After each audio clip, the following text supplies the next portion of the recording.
Ay, nagpa-play pala si Riley. Okay ka na na? Ay, kung naman tinanggal yung medyas mo. Ha? Ay mo mag-medyas? Hindi naman malamig na sahig na. Sige, play. Here. Dito ka na lang. Ah, dito na lang. I'm here, Riley. That one.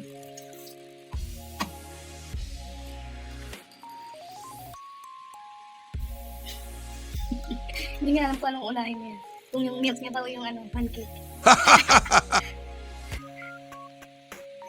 Okay.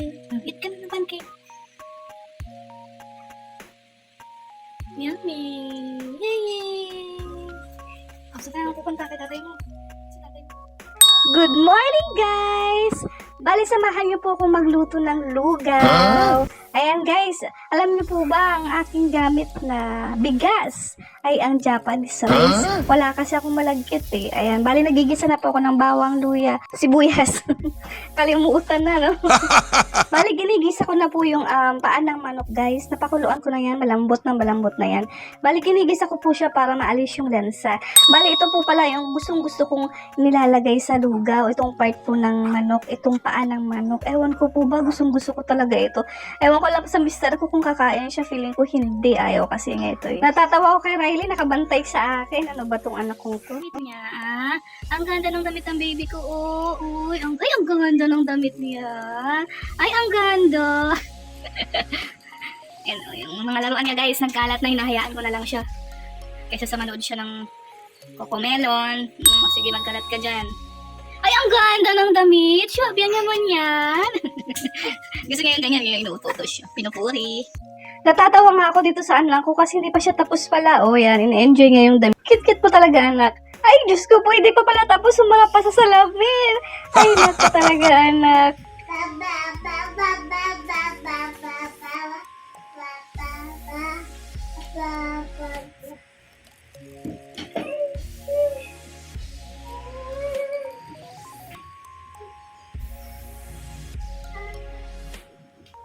Bale, ayan nga guys, nagpapunta na siya ng kwarto. Gusto na yata niya matulog. Inaantok na po yata itong bata. Kawawa naman, ang aga nagising.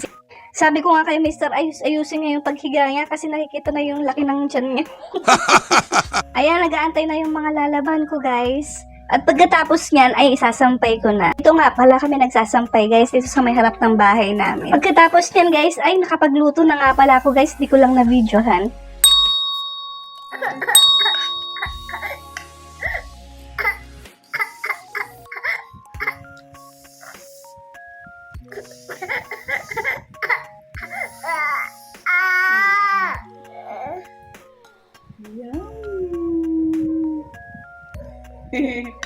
So yummy na to.